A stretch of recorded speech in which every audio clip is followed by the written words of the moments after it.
Olá a todos, meu nome é Jéssica Damasio, sou professora do curso de Psicologia aqui do Unipitã e nós viemos hoje no Conexões Unipitã falar um pouquinho sobre uma temática que a gente está abordando em uma das disciplinas, né, na ênfase B do 10º período, a galera aqui está toda do 10º período, vou pedir para eles se apresentarem daqui a pouquinho, mas a nossa temática de hoje vai ser sobre violência familiar e aí a gente vai tentar discorrer um pouquinho sobre o que é violência familiar, como que ela, né, se constrói enquanto fenômeno social e quais são as possibilidades aí de enfrentamento que a gente tem.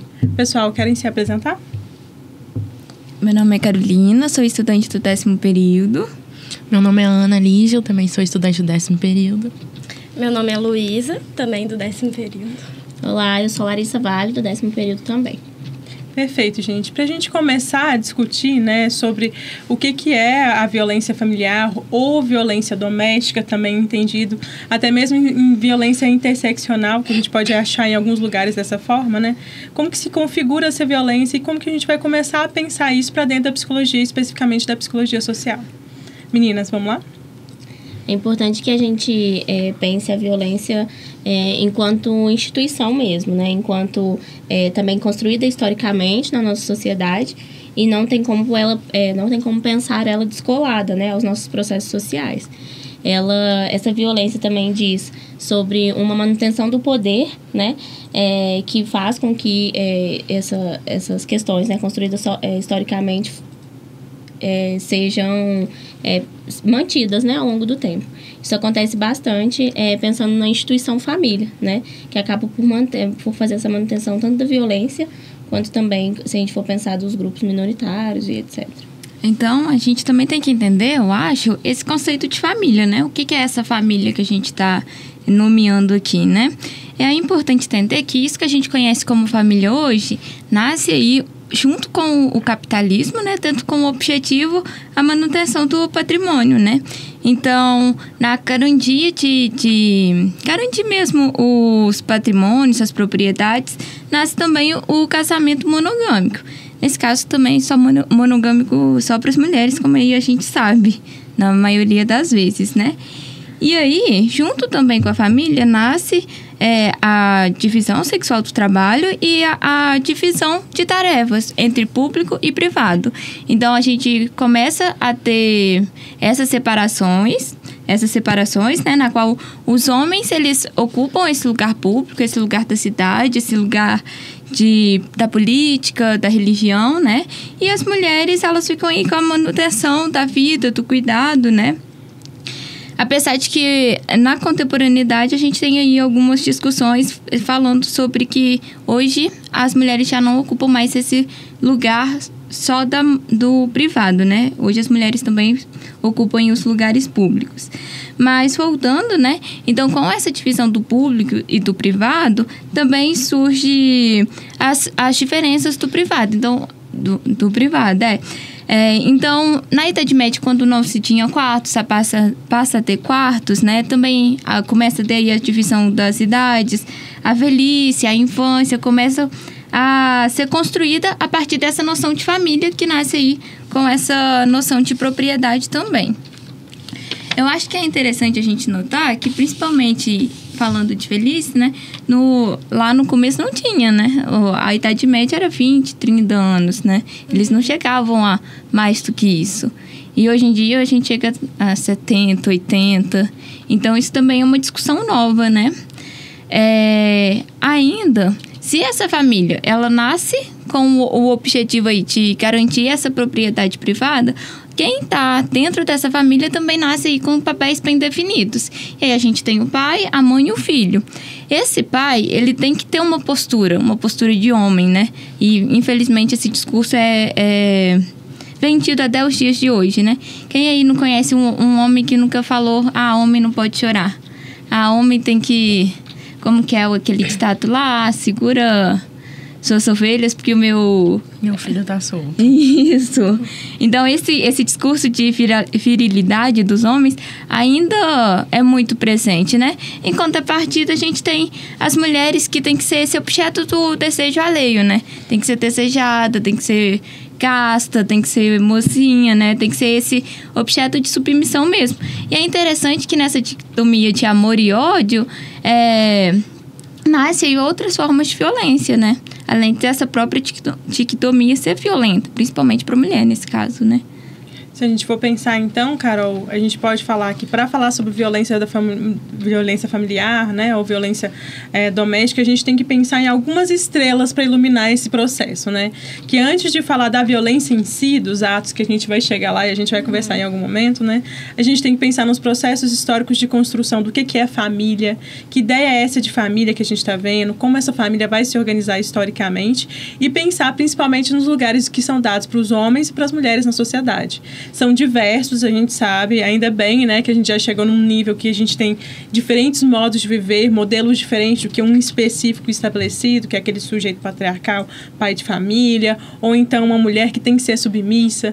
E também pensar nessas lógicas, como você delineou muito bem, que vem de autores, por exemplo, como Engels, como a Maria Helena Chauí, né, que vai falar sobre o público e o privado, né, os locais que são designados para as mulheres e os locais que são designados para os homens. Então, esses são pontos importantes quando a gente vai começar a pensar sobre violência familiar, que você iluminou pra gente, né? Tem mais alguma coisa, Larissa, que a gente pode caminhar nesse sentido? Com certeza. E nesse sentido, essas instituições vão perpetuando, né, essas violências. Assim como a gente percebe em crimes passionais, que segundo, né, a própria lei, ela é motivado por intensas emoções. Isso a gente consegue ver bastante, né?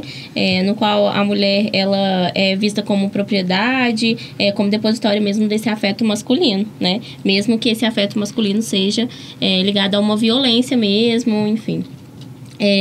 E aí essa subjetividade, né, esse lugar da mulher acaba possuindo um selo moral agregado. Então, a mulher necessita de servir a algo, né, e também a alguém, e como é prevista também na divisão sexual do trabalho, como a Carol bem trouxe. E aí, essa dicotomia também de amor e ódio, a gente percebe que ambos, né, desempenham também um papel importante para moldar os comportamentos sociais, tanto de mulheres quanto homens. E aí vai além desse nível individual, né? Desse ser homem, desse ser mulher individualmente, mas do que ser mulher representa enquanto sociedade. E aí acaba por reforçar padrões e uma coesão também de um conflito entre as sociedades mesmo, né? Que vem e vão, né? Comportamentos socialmente aceitos, não aceitos, e aí a gente vive num ciclo disso. Eu acho que até a própria definição de crime passional é uma coisa que me choca, né? Que é crime em defesa da honra, né? Da moral. Isso eu acho um absurdo. E ainda se mantém, né? Exatamente. É aquele eu te amo tanto que eu vou te bater. E que é a base que a gente tem aí quando a gente vai falar de violência contra a mulher, violência doméstica e violência familiar como um todo, né?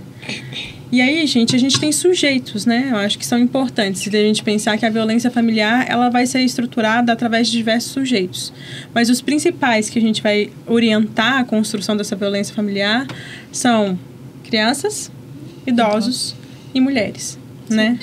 Então, a gente vai pensar as políticas públicas que tem em torno à lei, toda a organização e até mesmo o atendimento, né, que é multissetorial, essa demanda da violência familiar, a partir desses três sujeitos. O que a gente pode dizer um pouquinho sobre esses três sujeitos? Como que a gente pode começar a olhar para eles, gente? Eu acho que é importante também a gente delinear os tipos de violência que esses sujeitos podem, né, estar sujeitados, né? Acho que a Ana vai trazer isso um pouquinho à luz pra gente. São 5 tipos de violência, né? De acordo com previstos pela Lei Maria da Penha. E são violência física, psicológica, sexual, patrimonial e moral. A violência física, ela está relacionada a qualquer conduta que fere a integridade da mulher ou a saúde corporal dela. E aí a gente pode falar de espancamento, tortura, sufocamento, lesões e até atirar objetos cortantes ou perfurantes. A violência psicológica, né, que são os danos emocionais ou qualquer dano ao desenvolvimento que perturbe ou prejudique o desenvolvimento da mulher. Como também aquela questão de ações assim que você vai controlar o comportamento, as decisões ou o que a pessoa acaba pensando, né? Que aí a gente pode falar que são as manipulações, a perseguição, a ameaça, a humilhação, insulto e até as chantagens. As violências sexuais, elas são de conduta de presenciar, manter ou participar da relação sexual não desejada mediante a intimação ou uso da força e também coação ou ameaça. E aí ela não tá, a gente não coloca só o estupro nela, né? Apesar de ser o mais pesado e que mais se destaca, mas a gente pode também falar de forçar matrimônio, forçar gravidez, obrigar ao uso de anticoncepcionais, forçar ao aborto também. A patrimonial, que são as condutas que configuram a retenção ou a redução ou até a destruição total ou parcial dos bens materiais, documentos, enfim, valores, né, ou direitos e recursos econômicos. E aí a gente pode falar sobre controlar o dinheiro ou até mesmo negar a pensão alimentícia. E por último, né, que é a moral, que é qualquer ato que se configura a calúnia, a difamação ou a injúria, que são aquelas falas mais violentas, né, ligadas à índole da mulher. E aí a gente tem também o ciclo da violência, que a gente não pode deixar de falar. Então, o ciclo da violência, né, ele tem 3 momentos ali, né? O primeiro é de tensão, em que a mulher, ela tenta deixar tudo cômodo para o seu agressor, né? Evitando qualquer explosão, evitando qualquer coisa que ele possa se sentir descontente para evitar justamente a agressão. Então, um momento realmente ali de tensão. E aí, a segunda parte, né? O segundo momento é o da violência em si, em que o agressor desconta toda a raiva na mulher e que ele culpa ela pelo motivo dela, né? Ele fala que o motivo dele ter descontado é justamente ela. Por causa de você que eu estou agindo dessa forma. E aí, o terceiro momento é o da lua de mel, em que ele pede perdão, né? E a mulher acredita que esse comportamento não vai se repetir. E nesse momento é aquele momento que ele entra ali com ações compensatórias, né? Às vezes flores, um agrado, né? Promessas. E aí, a cada vez que esse ciclo se repete, ele pode se tornar mais perigoso, né? Então, é importante se manter atento a isso também. Agora, sobre os sujeitos, né, da violência, né, já que a gente já passou por, né, desde a estruturação dos chips até o ciclo, como a gente falou, vão ser 3, né, que a gente vai falar mais especificamente. Vamos começar pelas crianças, né, que é toda e qualquer situação que ameace ou viole os direitos da criança ou do adolescente. E aí pode ser em decorrência de omissão, né, de responsáveis ou até mesmo da sociedade. E aí pode configurar, né, abandono, negligência, conflito familiar, até mesmo conviver com pessoas que fazem uso abusivo de álcool e outras drogas. Então, qualquer situação que configure a quebra dos direitos ali das crianças e dos adolescentes. Como registro, né, como dados, a gente tem, né, pelo governo federal, que nos 4 primeiros meses do ano passado, o Disque 100 registrou 17 mil violações sexuais contra crianças e adolescentes, 397 mil violações de direitos humanos, né, contra crianças e adolescentes e 69 mil denúncias de forma geral, né? Esses foram os dados mais recentes que a gente encontrou. E agora, né, a gente vai passar um pouquinho para a configuração do idoso. A violência contra o idoso ela é definida qualquer ato único ou repetitivo, né? Ou omissão que ocorra em supostamente uma relação de confiança que cause dano ou incômodo à pessoa idosa. E aí, quem são essas pessoas, né? Esses idosos que sofrem essa violência? A maioria são mulheres acima de 75 anos e elas são passivas e complacentes, né? Que têm a dependência física ou psicológica e vive no ambiente familiar, né? E depende do meio familiar ali por causa dessas dependências dela. E quem são esses sujeitos? De acordo com as pesquisas, né? Esses sujeitos são filhos ou pessoas que possuem uma estreita relação com essa mulher. E, normalmente, esse sujeito tem problemas psicológicos ou faz o uso de álcool ou qualquer outra substância psicoativa. E as mulheres? Eu acho que é importante, né, dizer que quando a gente está separando aqui esses 3 sujeitos, eles podem muitas vezes estar conjugados entre si, né? E isso é um ponto extremamente importante para a gente dizer, porque tanto quanto as violências, que são 5 tipos de violências diferentes, elas podem estar entrelaçadas, pode ocorrer nenhuma denúncia num caso de violência, né, familiar, ocorrer mais de um tipo de violência ali específico. E é importante a gente identificar quais são para a gente conseguir caracterizar, né, sobre o que está acontecendo, qual que é a forma que está ocorrendo e qual que vai ser a forma de atendimento. No caso das mulheres, principalmente o foco de destaque é o ciclo de violência. Quando a gente fala do ciclo de violência que você falou, né, Luísa, eu acho que é importante a gente destacar que isso entra muito bem, se encaixa bem quando a gente vai falar sobre violência contra a mulher. Porque é um ciclo de violência que está passando, né, perpetuando aquela lógica que a gente falou lá no início, que a Carol falou, que a Larissa falou também, de relação de amor e ódio, de lugares colocados institucionalmente, de como esses lugares vão ser reinseridos.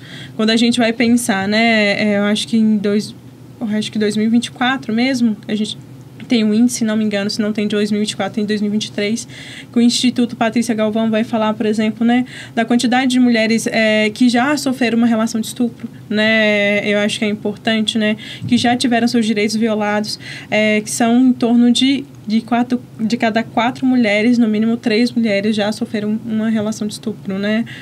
Eu acho que uma violação de estupro, eu acho que é importante dizer isso. Então, quando a gente vai pensar, né, na mulher enquanto sujeito da violência, ela está muito ligada na relação dos locais sociais e históricos construídos para ela. E aí a gente tem que pensar nisso, né, aplicado aos tipos de violência. E aí essas violências, elas sempre vão chegar principalmente apoiadas às noções domésticas de humilhação, violência física e ao ciclo de violência, que é aquele, né, eu quebro a casa inteira, mas eu vou lá, compro a casa inteira nova e falo o quanto te amo, até gerar um novo incidente, fica naquele processo de latência da violência, de, mas ele é bom, mas ele cuida, mas ele faz isso, mas ele faz aquilo, e reitera essa violência que é muito dada do que é o lugar do homem, o que é o lugar da mulher, e esse processo histórico de submissão da mulher. Nessa pegada, eu acho que cabe destacar, né, que os 3 tipos de violência, elas vão ser tratadas, né, enfrentadas de formas diferentes para essas 3 pessoas, mas eu acho que é importante a gente fazer o recorte, tanto racial quanto o recorte de orientação sexual, né? A questão da violência doméstica, ela ocorre em qualquer lugar, a violência familiar ocorre em qualquer lugar. Então, não dá para a gente fazer um atravessamento de classe, raça e gênero no sentido de fazer hierarquias, mas dá para a gente entender que existem estatísticas, né? E essas estatísticas, elas têm que ser lidas enquanto os processos históricos.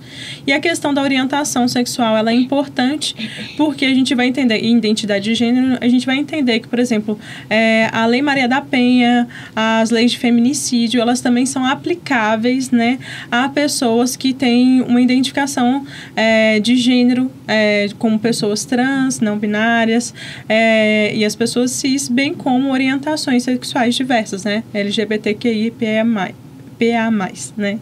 Nesse sentido, eu acho que é importante dizer que na questão das pessoas LGBTQIAPA+, a gente tem que focar também para pensar nas heterossexualidades compulsórias, né? Nessa reprodução social de lugares de mulher, de homem, que muitas vezes vão chegar na questão da orientação de gênero, né?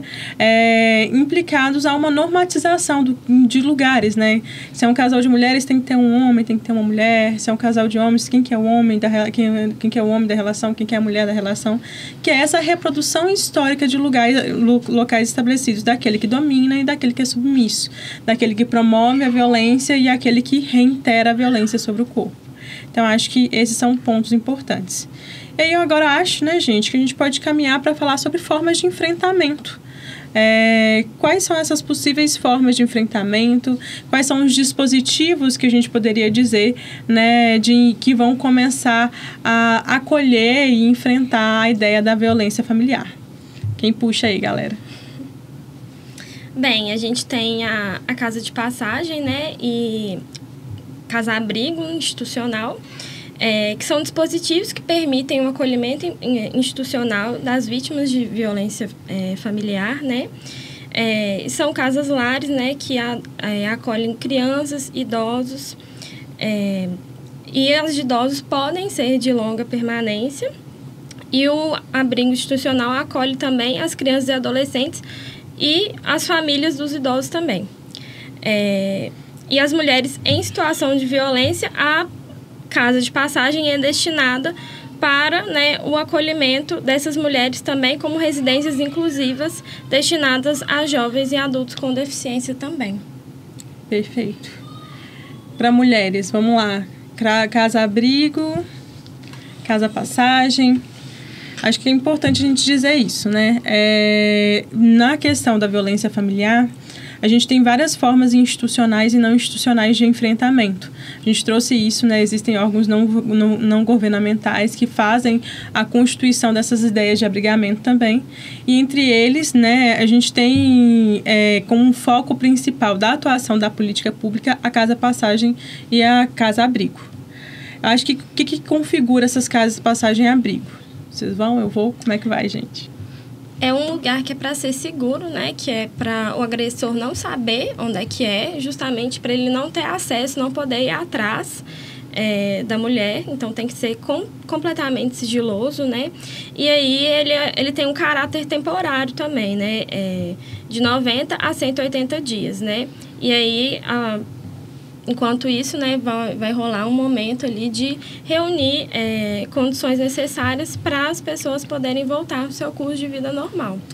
Essa estrutura é uma estrutura básica da casa-abrigo, né? Eu acho que a gente pode pensar que a casa-abrigo, ela surge, se não me engano, em 2009, né? Com a resolução 109, 11 de novembro de 109, eu acho que é isso mesmo, é 11 de novembro de 2009, que vai ter como ideia básica ali, né, a gente pensar nos abrigamentos. Tipo, qual que é a situação básica? A mulher ali tá sofrendo com o filho, sofrendo violência familiar, de alguma forma. E aí, o que acontece com essa mulher? Né? Ela tem família, ela não tem família? Ela tem para onde ir, não tem para onde ir? No caso em que ela não tem para onde ir, surgem as possibilidades das casas-abrigos e casa-passagem. A casa-abrigo é essa estrutura bem bonitinha que a Luísa falou pra gente, que é a ideia de um abrigamento sigiloso, né, que as pessoas não sabem para onde as pessoas vão e que podem ficar lá até 180 dias, até 3 meses. Nessa estadia de 3 meses, as pessoas ali vão ter atendimento psicológico, assistencial, multiprofissional, a gente tem atendimento, né, de advogado, gente, como é que chama isso? Atendimento jurídico, né? Atendimento jurídico, enfim, uma rede de apoio que vai olhar para o caso dessa mulher, entender quais são as vulnerabilidades e pensar quais são as potencialidades, que também é referido por lei, a necessidade de a gente ter práticas como oficinas de economia solidária e de pensar em forma de manutenção e potencialidade da vida dessa mulher pós esse acolhimento. Já, por outro lado, a gente tem as casas-passagens, né? As casas-passagens, elas são um pouco diferentes porque o tempo de estadia dela é pequenininho. É de 15 a 30 dias, gente. É isso sim. Mesmo, né? Que aí a gente tem uma estrutura mais enxuta ali, que também tem como ideia um atendimento multissetorial dessa mulher, né? Pensando todas as necessidades e vulnerabilidades, mas ali num espaço curto de tempo de abrigamento. E aí eu acho que é importante dizer, por exemplo, em casos em que a mulher está em extrema situação de violência, esse abrigamento curto é feito de imediato, para então se identificar a rede de apoio dessa mulher. Se ela tem família, se ela tem amigos que entendem a situação, que apoiam ela e que ajudam ela nesse enfrentamento, nesse momento. Cabe ressaltar que esses abrigamentos, eles podem ser feitos, né, na casa-abrigo das mães, junto com os filhos, quando necessário, somente das mulheres. E quando é o caso de violência doméstica contra a criança ou contra o idoso, a gente tem as instituições de abrigamento que vocês falaram, né, pessoal? Acho que é interessante a gente falar também um pouquinho sobre como que se vai se dar, né, as notificações e a estrutura multissetorial, né, de atendimento. Com certeza.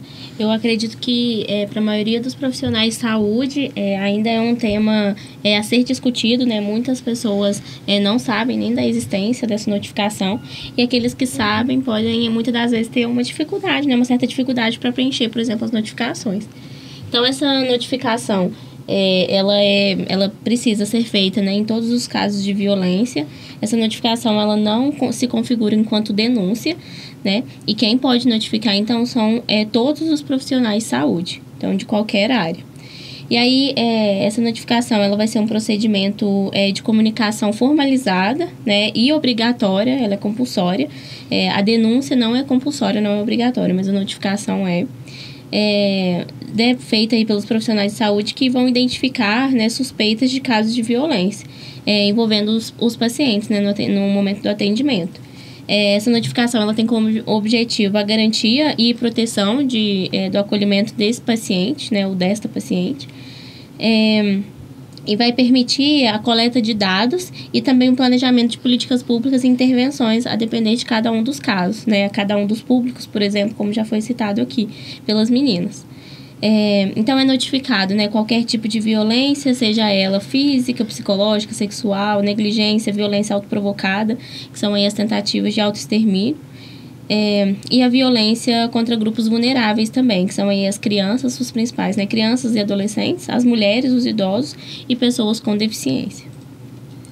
Bom, e essa notificação, ela vem como um quesito extremamente importante para nós enquanto profissionais de saúde, porque ela contribui com a criação de um banco que seja confiável e abrangente também nas cidades, enfim, que recolha esses dados, né, de violência para fazer um mapeamento e também entender aonde há maior incidência dessas violências, e também o desenvolvimento de políticas públicas relacionadas a exatamente esse tipo de violência que acontece ali nos locais, né? Pensando também nessa territorialidade aí, pensando nessa violência também. E aí garante também que essa vítima seja encaminhada para as redes de proteção, de apoio, para os dispositivos de enfrentamento também, como citado pelas meninas. E também essa notificação ela é uma ferramenta fundamental, assim, essencial, para proteger também as vítimas dessa violência que muitas das vezes ou sabem e não tem muito como fazer, né? Eu sei que estou sofrendo violência, mas não sei muito bem como faço com isso. Então, também no sentido de orientá-las, né? Quais as possibilidades que essas vítimas, né, essas pessoas que estão sofrendo violência têm em relação a cada tipo de violência que elas sofrem, enfim. E aí também uma ação preventiva de uma violência que pode se agravar ao longo do tempo, né? Principalmente nos ciclos de violência que a gente viu. Então, possivelmente, né, a pessoa não começa sofrendo uma violência exposta, por exemplo, externa. Muitas das vezes essa violência ela inicia de maneira mais sutil até chegar em uma que, por exemplo, aparenta para a sociedade. As pessoas sabem que ela está sofrendo violência. Então, é importante também enfatizar isso. Eu acho que dentro da notificação a gente pensa, né? Por que a notificação pelo SUS? Por quê? Como é que a gente faz, né, essa notificação? Como que a gente movimenta? Uma mulher chegou ali dentro do SUS, ou dentro do SUAS, ou dentro do CRAS, ou dentro do postinho, e falou, né, estou sofrendo violência familiar. Quais são os caminhos possíveis, gente? Quais são os procedimentos? Aonde a gente faz esses acolhimentos? O que vocês me dizem em relação a isso aí? Acho que dá pra gente pensar naquela estruturinha básica, né, que a gente conversou. Qualquer lugar pode, né, fazer a escuta da violência familiar. Desde a escola, desde o postinho de saúde, desde do CRAS, né, ou do CREAS, ou da própria assistência social. E aí essa denúncia, né, ela pode chegar, seja de maneira velada ou de maneira aberta, como a Larissa acabou de falar agora. E aí, se a gente pensar nisso, né, qual que é a função? Quando a gente fala de uma equipe multissetorial, a gente está falando também, né, de pensar na transversalidade. Isso significa o quê? Da gente conversar e ter uma equipe, uma rede de apoio para fazer esse enfrentamento. Então, se uma mulher chega no CRAS e fala, olha, estou sofrendo violência familiar, então a gente vai escutar e acolher essa mulher, que é a nossa função enquanto psicólogo no CRAS, né? E fazer os encaminhamentos necessários. Quando é possível, a gente chega no CREAS, que é ali onde o vínculo já rompeu, que é um órgão especializado da assistência social. O CREAS aqui, né, a gente pode falar da realidade de São João del Rei. Ele tem pastas específicas e trabalha sobre pastas específicas, e uma delas é a pasta de violência familiar. Nessa pasta, a gente vai ver qual que é, né, entender o nível de agressão do autor ali da violência, o nível de periculosidade, e a partir disso a gente vai precisamos entrar em contato com a Delegacia da Mulher? Essa mulher quer fazer uma denúncia? Sim ou não? Então, vamos entrar em contato com a Delegacia da Mulher. Não vamos entrar. Como que vai ser feito isso? Essa mulher não quer fazer uma denúncia. Então, a gente precisa acompanhar esse caso, porque é uma pessoa que está ali com rompimento de vínculo, que é uma pessoa que está ali tendo seus direitos, né, atravessados de alguma forma. Aí, a gente tem, no SUS, as visitas domiciliares ali, junto com os agentes comunitários, fazendo esse acompanhamento e fazer possível fazer a notificação. No SUAS, né, na assistência social, a gente tem um psicólogo e assistente social fazendo visita domiciliar também e acompanhando aquele caso. Nas escolas, a gente pode ter o apoio do conselho tutelar. Então, existe uma rede de apoio que ajuda a gente a pensar essa situação de denúncia e violência. E quando chega, né, no caso ali da comunicação com o CREAS, né, que é a assistência social especializada, a gente já vai pensar, né. Acho que é importante a gente dizer, né, que em São João del Rei a gente tem CRAS, a gente tem CREAS, né, CRAS, que é a porta aberta ali, né, é o início da assistência social. O CREAS é quando já tem um rompimento de vínculo. E nós temos Delegacia da Mulher, né, que hoje está funcionando ali no bairro Fábricas, perto da Leite Castro, né, gente? E temos também hoje a estrutura, né, não está em vigor, pelo que a gente conseguiu perceber na última conversa nesse mês aí com o CREAS, não está em vigor, mas a gente tem a estrutura de uma casa-abrigo, que seria extremamente importante, porque seria a primeira casa-abrigo da região aqui das vertentes, né? Acho que mais próxima que a gente tem para fazer essa política de abrigamento familiar, né, de mães e filhos e de mulheres, é Juiz de Fora e Belo Horizonte. Então, seria extremamente importante que essa casa-abrigo viesse a funcionar na sua totalidade aqui. Além disso, a gente tem outras políticas de abrigamento, né? Aqui a gente tem a política de abrigamento de idoso na região e também temos as casas lá, né? Eu acho que é importante. E aí, meninas, fica aí, né? Qual que é o papel do psicólogo diante desse enfrentamento da violência familiar? O que vocês me dizem? Bora lá, povo.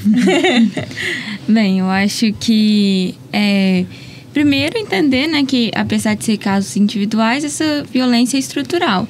E também contribuir mesmo para a autonomia dessa pessoa que está sofrendo violência, né?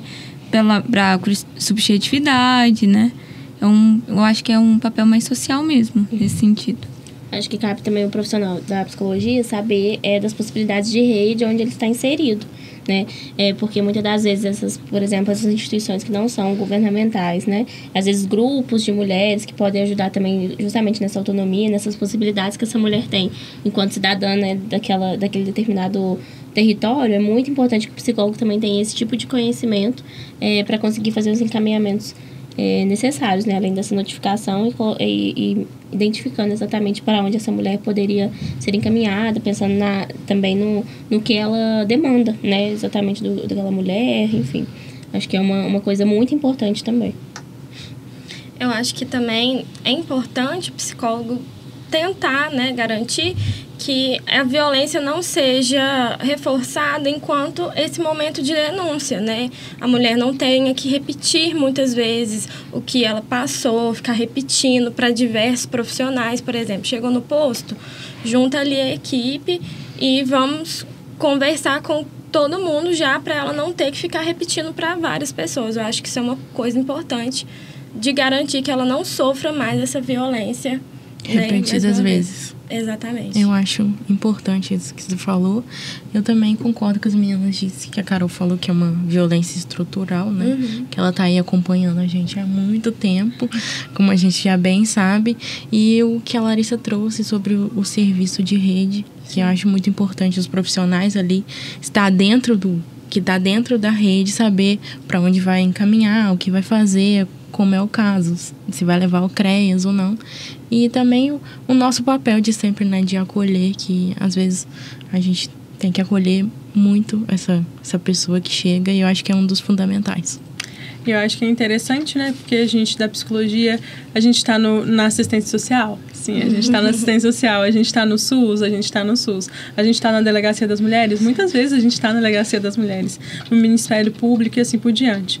Então, quando a gente fala dessa transversalidade do conhecimento, né, essa necessidade de uma construção de rede, de uma ideia multidisciplinar, é exatamente porque a nossa atuação, ela vai estar nesses lugares. Então, conhecer essas temáticas e pensar sobre isso é extremamente importante. E a gente tem veículos de denúncia também, né, gente? Quais são os nossos veículos de denúncia?